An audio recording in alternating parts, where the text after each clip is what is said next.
really crazy and it's somebody out like at the top of 4th of July Trail or Hesse Trail or somewhere out in the middle of nowhere, they bring out this burly monster.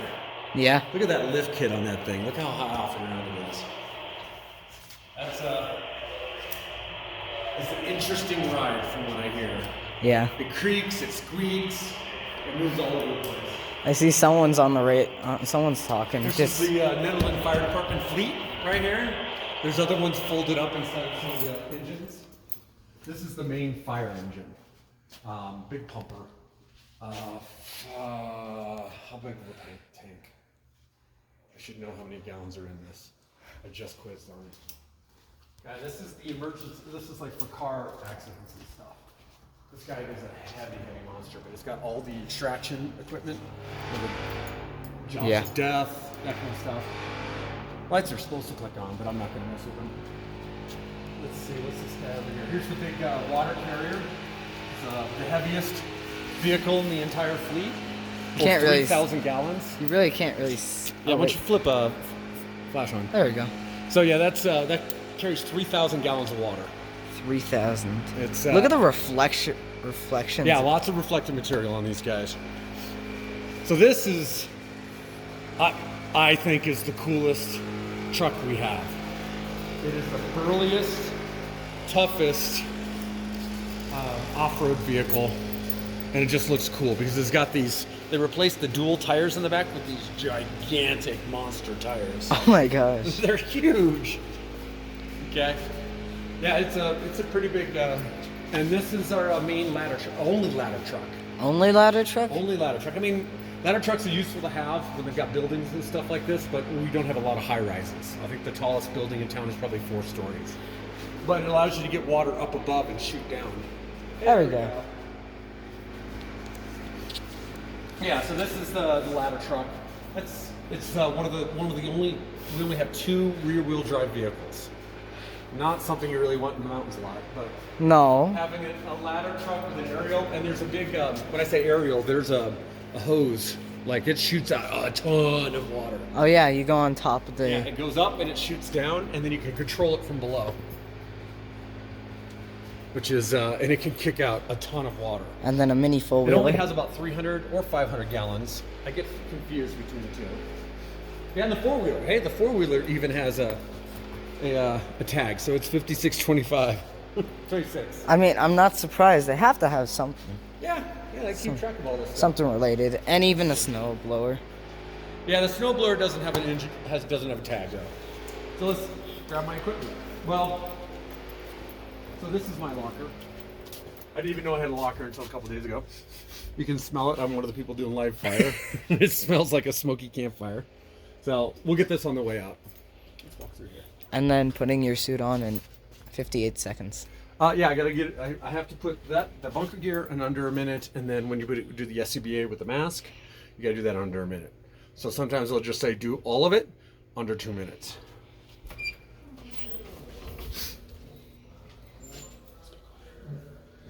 Here's the slide. Yeah, this is the sleeping compartment. We're about people that are on shift. Here's the bathroom. So let's just grab my stuff. Yeah, like the where you can plan things out. Yeah, I mean this is the classroom. This is where they teach all the classroom based, and of course they have meetings here. Like you can go in here with all like firefighters and plan a trip to wherever the emergency is. Yeah. Don't have time to sit around and plan. The way it works is you get a call. Okay. You trace it? What's that? You trace it? No, you get a call. So they call 911, and 911 records as much information as they can. They do have the ability to trace cell phones, so they can tell where you are just based off of where the cell phone signal is coming from. They triangulate. So even if you don't tell them where you are, if you're calling from a cell phone, they get a general area. Okay. They record as much information. If they can go through the scriptive thing and ask all the questions they need, then it gets like it has a little Z at the beginning of the call, which means the dispatch agent was able to get all the questions answered, which means we've got a lot more useful information to work with. But then they tone out whoever the right people are to go take care of it. Let's take a look at the radio room. This is pretty cool. I'm your cameraman. Yep. So this is the radio room.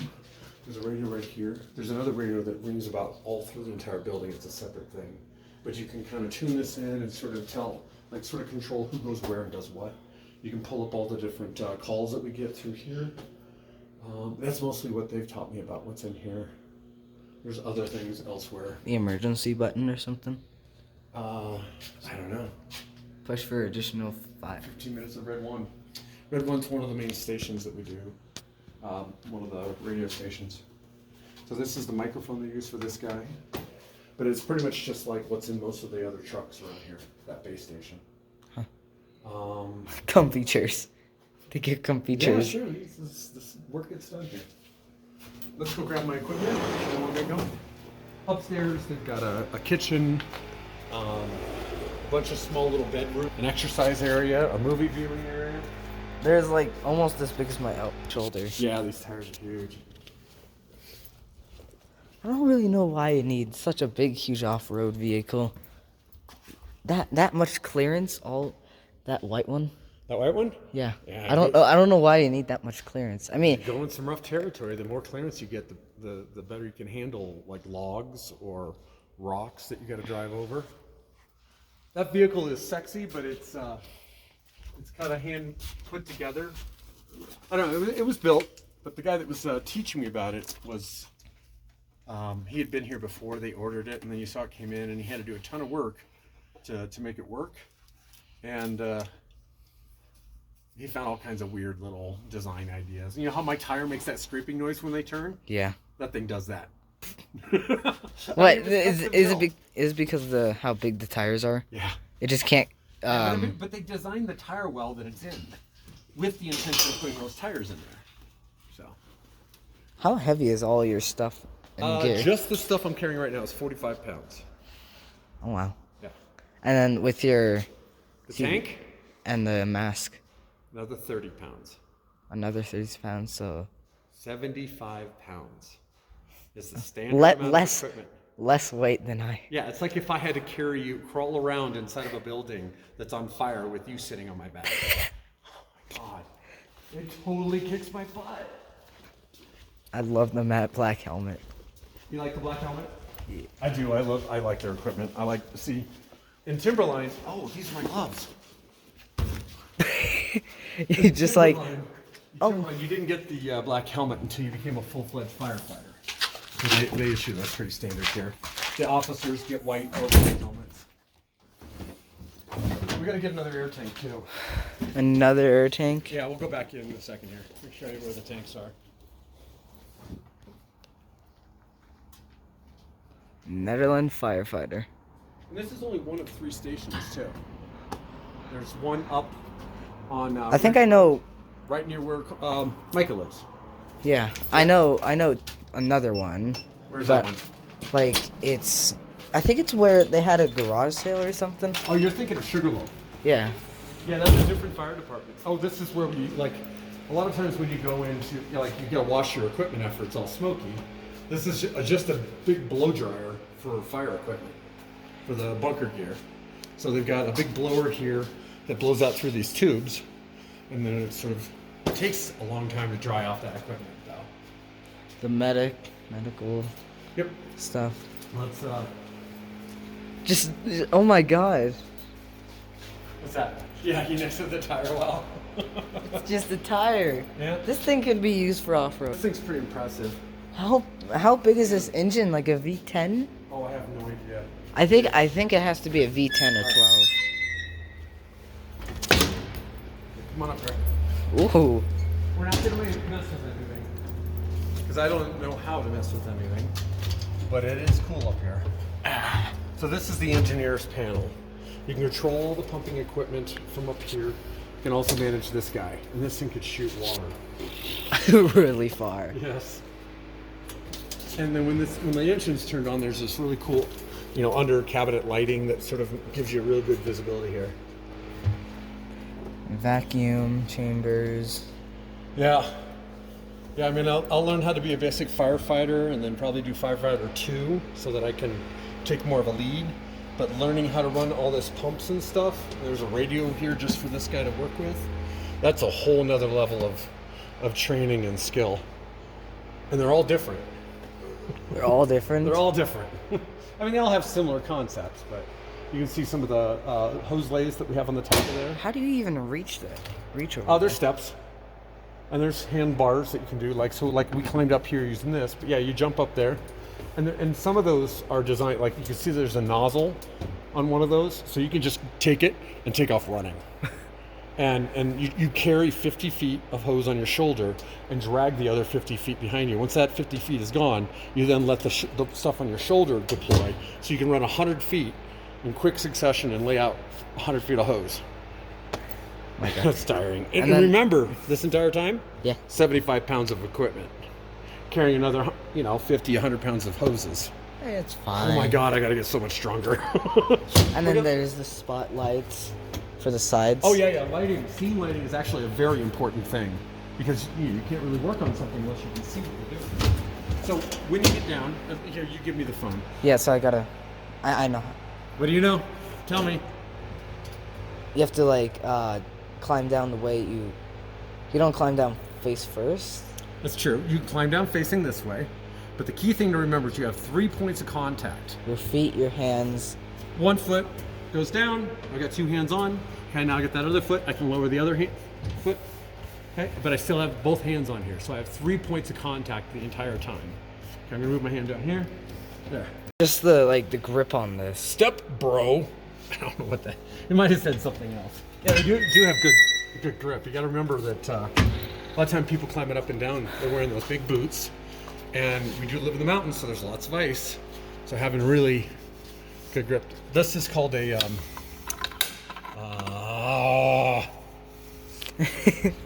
spanner wrench. It's a spanner wrench. So use this. You can use 2 of these to really tighten down a hose. So like, imagine these are the same size. You really want to make sure it's tight. You just grab it and go like that. Those are bigger ones. Yeah. That's actually for the water intake. So they hook up a big line from a fire hydrant to here that sucks the water up inside.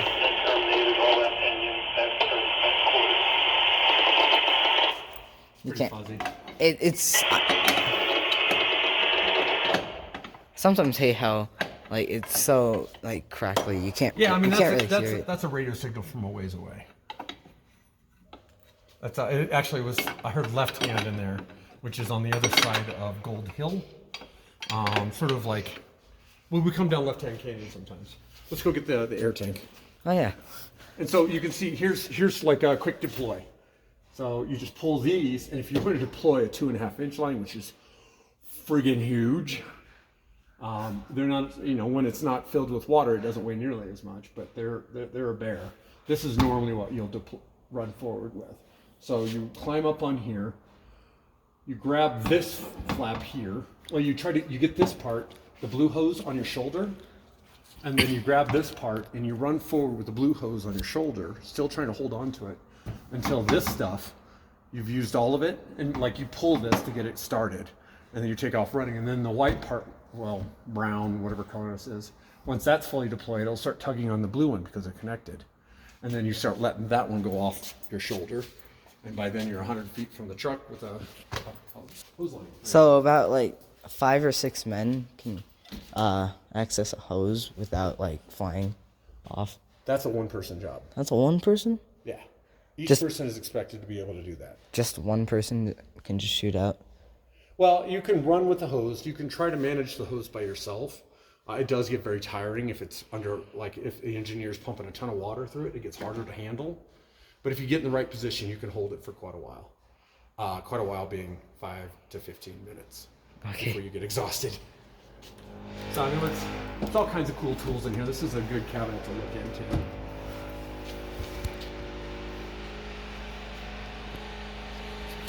The axes, the plot, the whatever the wire. All right. So what we have, obviously these are wire cutters. This is it's not a pike. It's like a ceiling pike, hook. Use it to like get inside a drywall. This is a Halligan, very important tool. This matched with this is called a matched pair. So you take an axe, And this is the normal entry equipment. Okay? You match them like this, they sort of hook together, and then a lot of times, like, they'll actually store them with a strap around them, and you can carry this in, and this is everything you need to do open almost any door in the world. You can open it with this thing. You get this guy in there, start prying it open. This wedge is an incredible lever you can use to pop doors. Yeah. Okay, let's put this back. Dispatch. Well, you guys work always 24/7. Yeah. There's a shift captain upstairs watching TV. So, and shovel, signs, chainsaw. Here's on the radios you can do. Oh, here's something cool. Connected that radios. I was surprised to see. A bronze. It's a brass shovel. Okay, what's special about this versus another shovel? It doesn't rust, or It doesn't create sparks. So if you're in an area where there's like a natural gas leak or something, Yeah. and there's explosive material around you, you do not want your shovel to make a spark and go boom. That shovel will not cause sparks. Ah. I know. It's kind of trippy.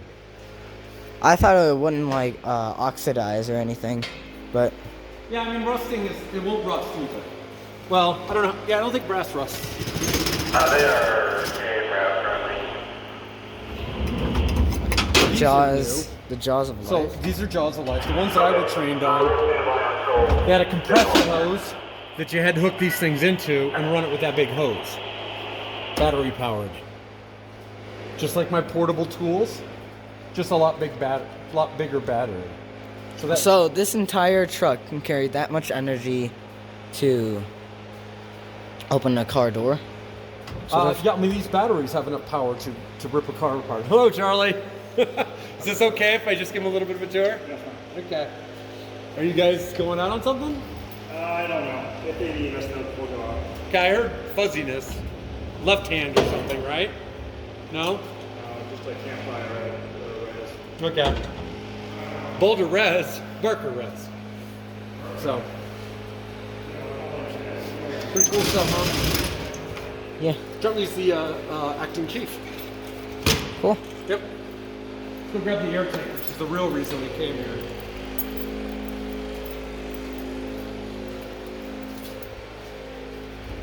So they might go out and put a campfire out. There's another one of the boats. So this is the, where we keep all of our air tanks. And what they do, these are carbon fiber. See how these like, so they can handle a lot of pressure. And so they pressurize a ton of air using that giant compressor. And this is the filling thing. I haven't actually learned how to use theirs. I used to do it at Timberline a lot. But they put the tanks in there.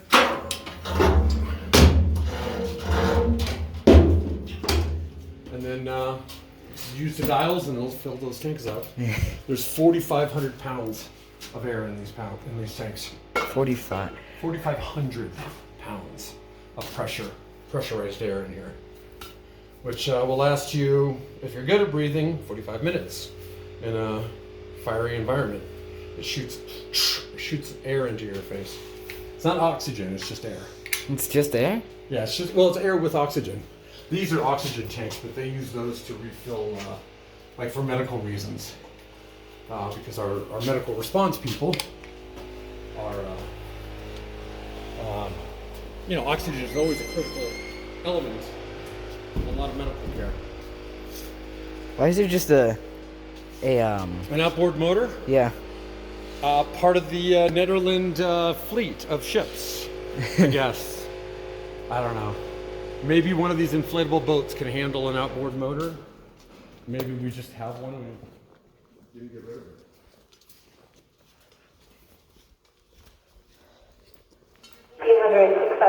Off duty. Have a good night. That's pretty much it. Yeah, that's it. I just needed to get this tank for the live fire training I'm doing all day tomorrow.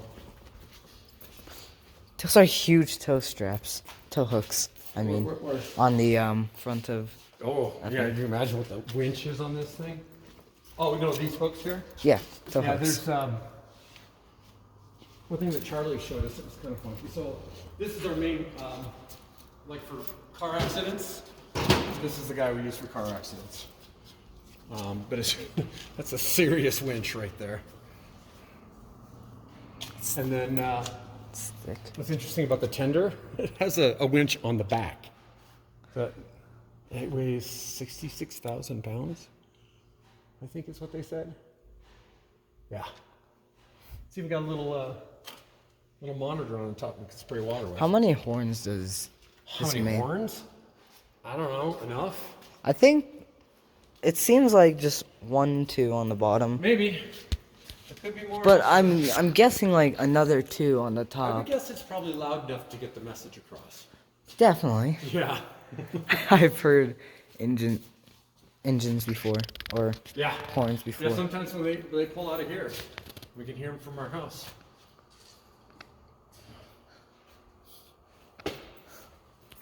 Let's see, did my phone make the noises for whatever they just got paged on? Wow. It's really cool. Untitled Campfire. Yep. I'm finally getting this. I didn't hear any noise from it. It's on. No problem. Yeah. Let me know when you're ready. 3, 2, 1, go.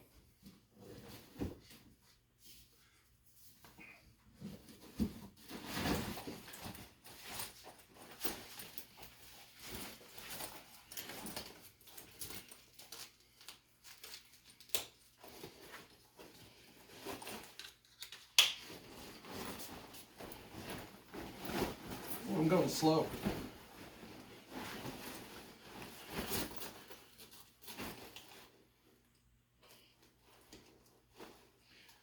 Zipper always slows me down.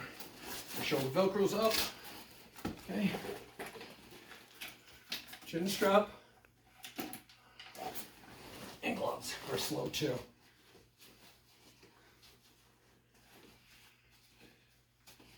What are we at? 52 seconds. Okay, done. So like 52 seconds. That's pretty slow. I did 35 seconds this morning. All right. Did you stop recording?